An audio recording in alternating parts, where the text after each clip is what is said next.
in the mountains of Lebanon, an extraordinary spectacle is about to unfold. Thousands of Maronites, Lebanese Christians, come here every month to catch a glimpse of this woman. Behind. There she is, there she is. And bear witness to her remarkable story.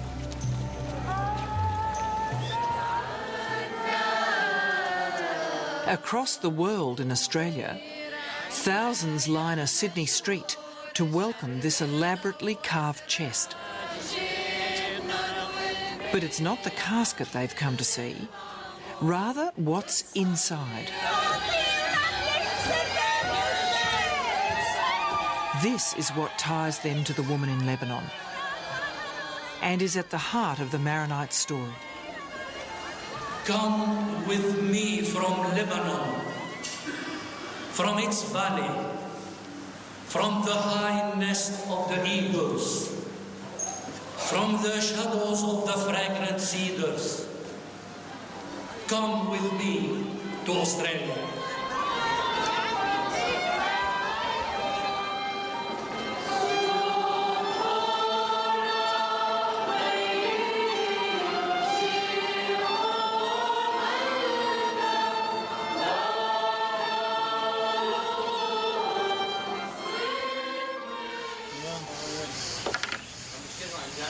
In his house in the hills behind Beirut, Adel Salim is putting the finishing touches to the elaborately carved vessel about to embark on its historic voyage.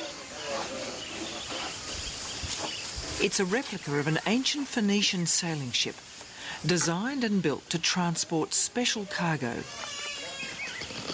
3 Lebanese saints to Australia. منها تودى الحرف إلى العالم واليوم عم نودي الذخائر إلى العالم منها.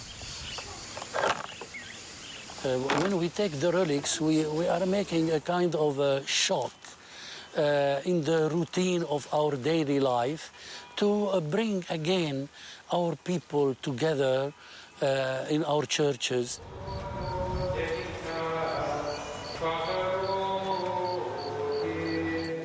Bishop Ada Bikaram arrived in Australia 4 years ago.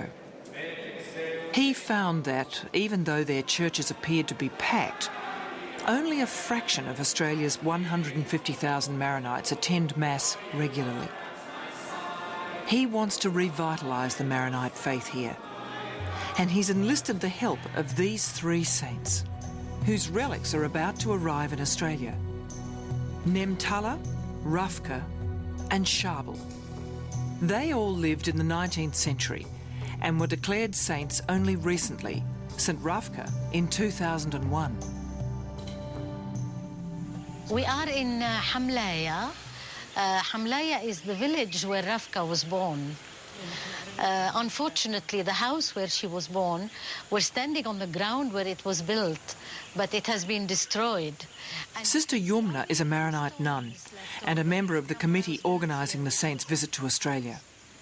Now, Rafka lived in several places in Lebanon, but this is her birthplace.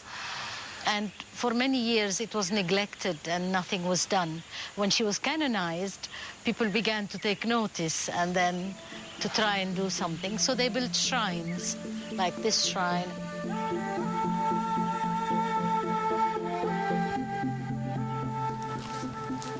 Sister Yumna is a cousin of Bishop Abikaram in Sydney.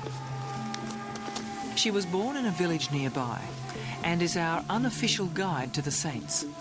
This would have been a typical house like Rafka lived in. This is now like a shed, but it would have been where the whole family lived, in one open space like this. And you see little niches and where they would be their provision, their cupboards, where they put their things. Rafka's house, unfortunately, is destroyed, but it would have been a similar house to this. People become saints because they perform miracles and live extraordinary lives. In Rafka's case, she became a nun and desperately wanted to suffer, just like Jesus had. That's why you see some of the photos, you see the eye is closed because she had an operation And they took out the eye, and she wasn't even given anesthesis. And she put up with it without any grumbling or crying. For her, it was a gift.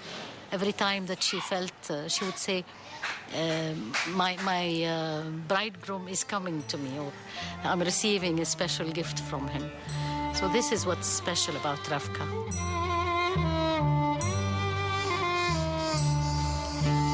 Rafka spent the last 14 years of her life at this monastery in Srebda.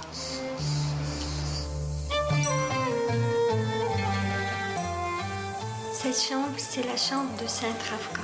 Quand elle est venue ici, en 1897, avec les 5 autres sœurs, elle dormait ici dans cette chambre.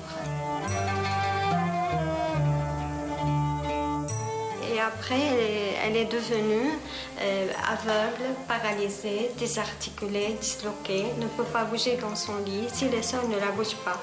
Mais Rafka était toujours paisible, calme, contente, souriante.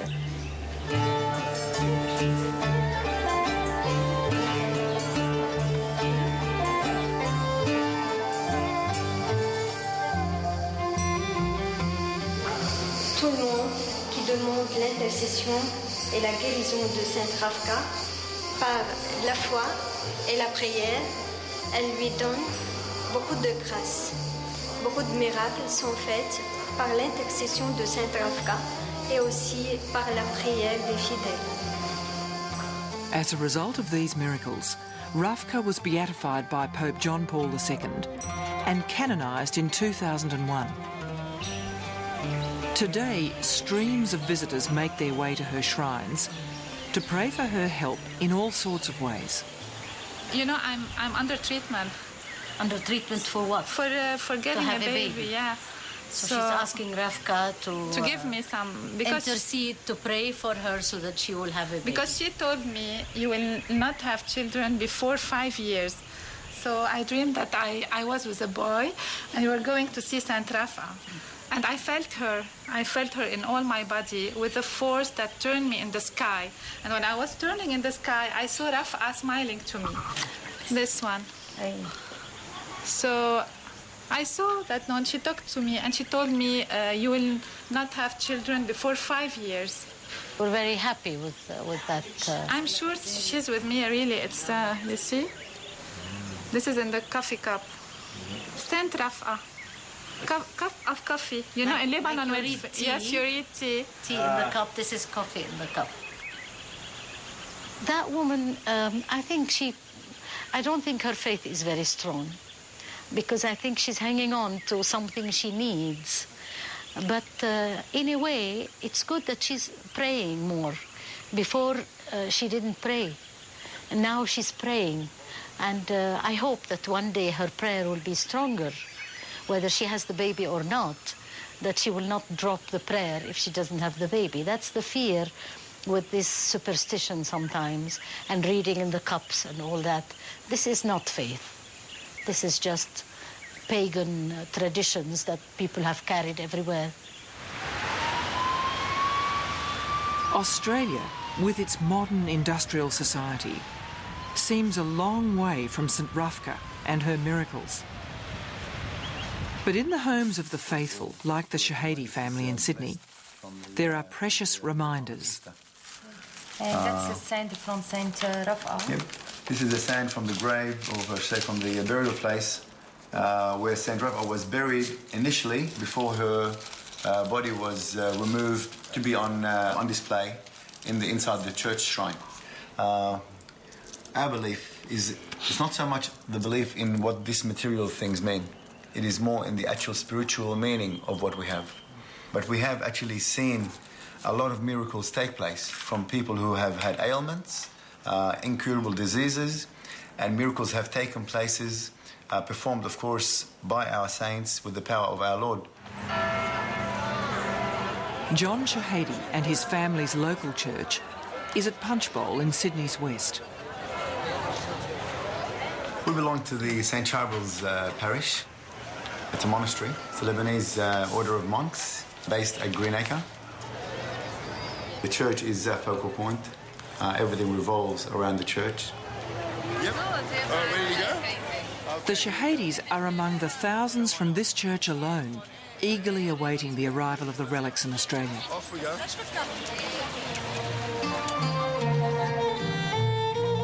Nemtullah is the second of our soon-to-travel saints. He studied here at this monastery in Kifen, inland from the ancient city of Byblos.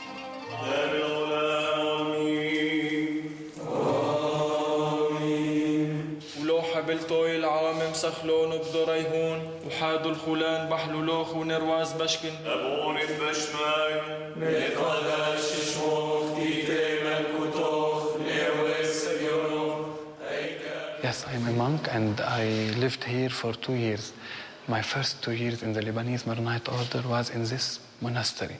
And I used to pray in this chapel for 2 years, from 1988 till 1990. It's a vocation. The one who has this vocation, it's very good. But for one who has not this vocation, it's a kind of prison, I think.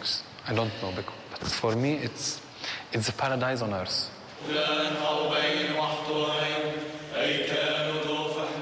Now we are in the main tomb of Saint Namtallah.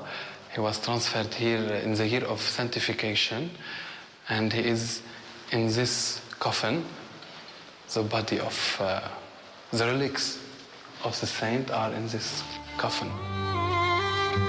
Visitors to his relics are believed to have been cured of blindness, paralysis and cancer. His case was investigated by the Vatican and Nemtullah was proclaimed a saint in 2004.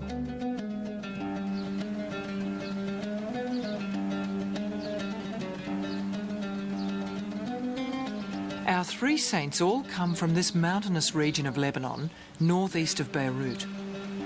It's rugged and steep and has been a refuge for Christians from the many invading armies that have passed through over the centuries.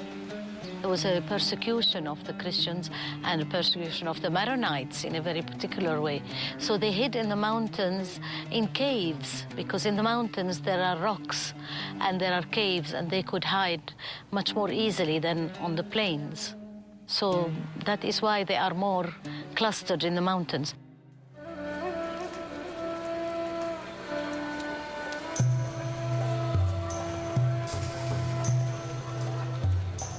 Lebanon is at the crossroads between East and West. Christians are perhaps 1/3 of the population, sharing their country with Sunni and Shiite Muslims and with the Druze. Left to themselves, they get on fine, but that's rarely been the case. Since 1975, the country has been almost constantly at war. Invading foreigners pitting one religious group against another. Endless fighting and chronic unemployment have forced many of its citizens overseas in search of a better and safer life. It took a few years to adjust. I don't mean to forget what we had, but to actually adjust and be able to live the way you live, like living style is around here. Can I get my carpet and play? Yeah, you can have. Yeah, you can play. You finished now.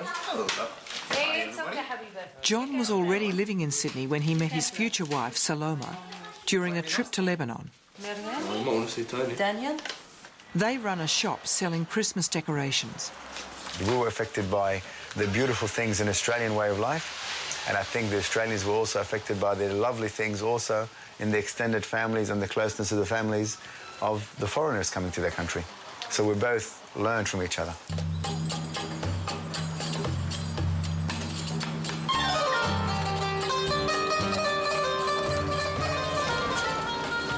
When Lebanese Australians go home, they find a flourishing, active society where family is everything.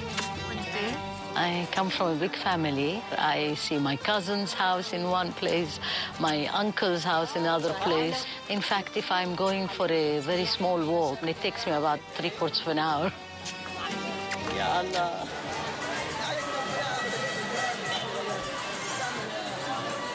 Unlike Australia, everyone in Lebanon is defined by their religion. For Maronites, the church is the centre of town, and the saints guiding lights to live by. For Australian Maronites, the relic's imminent arrival is raising important questions. How do age-old traditions survive the transition from the old world to the new? It's my only other concern with bringing relics to Australia is I see it as bones or material things, or something of a saint. But do we really need to see something of a saint to worship that saint? What kind of personal or mass deepen a person's faith? Mass and communication and all that deepens my faith. This is not the bones, because I don't have to see them. I don't want to see them. Like, it's not that I need to see the bones. It's what they represent. They represent their life. People look at just the material thing, like you were saying, but it might also lead to something else, and if it does for a percentage, then I guess then that's worth it. Father Sharbel, known as the Hermit of Lebanon, is the third saint on his way to Australia. He's buried here at this monastery at Anaya, originally at this spot. Visitors find the grass holy enough to eat. But Sharbel was later moved inside into what's now a museum. Sharbel was the classic hermit monk, lost in prayer and meditation, living in utter simplicity and poverty. His body was deposited on these, and they rotted, but his body was still good. I mean, the material rotted through. The coffin rotted through, but his body was still intact at the time. What do you mean his body was still intact? He was not deteriorated. His flesh, no, he was not decomposed. How come? But this is it. This is the thing. When they opened, they found his body was not decomposed. His body was still tender, and he was still oozing blood and perspiration. That was the great miracle. And in 1950, another extraordinary sign, when he appeared in a photograph taken of a group of monks at his monastery, 52 years after his death. Sharbel was proclaimed a saint in 1977. All around are people who hope that some of Sharbel's saintliness will rub off on them, and a miracle will happen in their lives. I think they are happening that signs and symbols to tell us God is still active in our world today, and He is helping. He is here to give life. So wherever there is great need for life, then a miracle will happen. Currently, the miracle that's captured everyone's imagination is that of Nohad Shami, the woman whom we met briefly at the start of this story. She claims to have been cured of spinal disease by St. Sharbel himself. Nohad Shami says that St. Sharbel came to her at night and operated on her neck, and she has the scars to prove it. You saw how her neck revives the wound again a little bit, just on the 22nd of each month, as a remembrance of this miracle and as a witness that God still lives and works in His people through the prophets and saints. وأنا كمان ببعث سلام لكل أهل أستراليا ويعطينها النعمة مثل ما أعطاني إياها.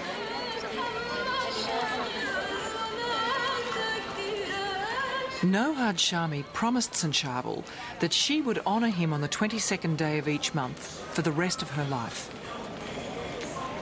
Up to 5,000 Maronite faithful have flocked here today, hoping to catch a glimpse, or if they're really lucky, to receive a blessing from Nohad Shami. And now they are going into the big church that was built for the beatification of Sharbel. And then there will be a Eucharist celebrated in this church. The church will be packed with the people.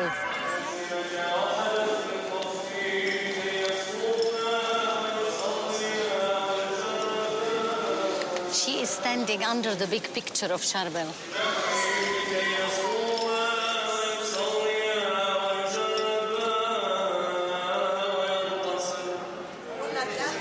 If anybody wants to ask her for any prayer or any intercession, they can come and talk to her privately, because during the procession she won't talk to anybody because she's praying. It's Nohad Shami's description of her miracle that inspires them. وجت الأوضة بالنور، طلعت لقيت رهبان اثنين فايتين ورا بعض، مر شربل ومر مارون، ضل جاي لعندي على التخت، بتويلي قميصي بدي يسلي هالعرق الكبير هون وبيرجع تاني معي. قال لي أنا الأب شربل جاي أعمل لك عملية. Connections to Australia appear in the most unlikely places. Nohad's daughter-in-law is from Sydney. It's not that she becomes a different person, but maybe her miracle brings out. I don't know what to say now that she's my mother-in-law. Maybe before I was married, yeah, I could totally talk a bit more. But I don't know. I guess once you're part of the family, you become part of the furniture. Nohad's is not the only miracle in sight. It seems that her hand has a permanent wound and some incense comes out, so the smell is not... But this one doesn't seem to be getting much attention. And there's a strange whiff about it. There's no smell of blood or wound, there's smell of incense. But she says, we can't say anything, we have to wait for the church. What the church will say, if it's a real miracle or not. What would make it real is the people. If the people believe in it, and if the people like with Nohad Shami, crowds and crowds and crowds have come to Sharbel because of her operation. So the purpose of that miracle was that people would come to pray more. This one doesn't seem to have attracted anybody yet. So I don't know. That leaves, it has to be for a purpose. Nothing is for oneself only. No miracle is just for the person. It has to be a witness for something in the church.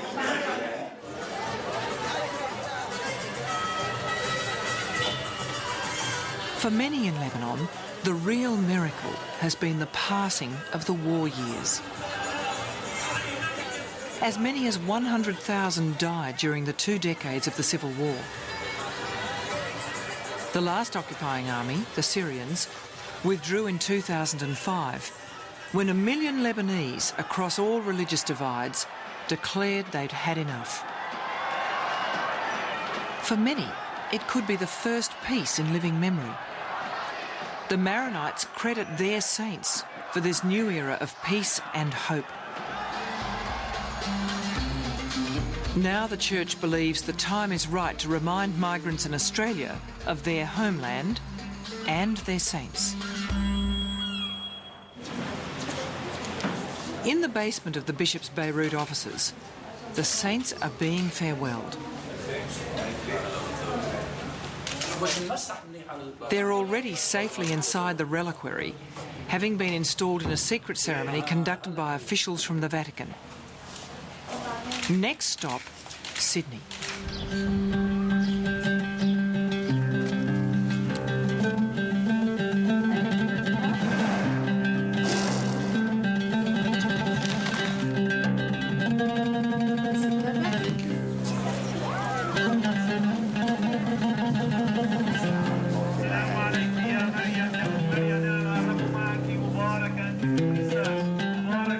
What's happening down there? Can you see? It's coming? Yeah. Have they arrived? The Lebanese flags and Australian flags are coming, and the relics are behind them.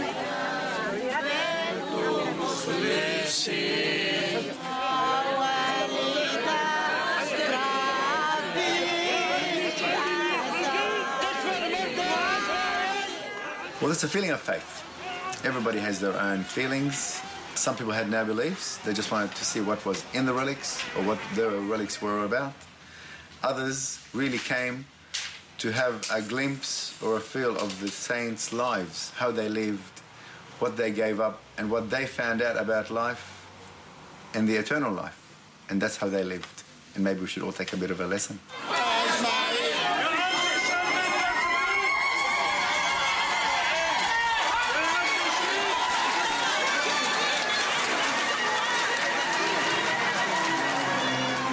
The objective is to reawaken the faith, to get to know more about what I call our Maroniteness, our history, our liturgy, our spirituality, our culture, our tradition, and our young generation will get to know them, and our Australian society also the same.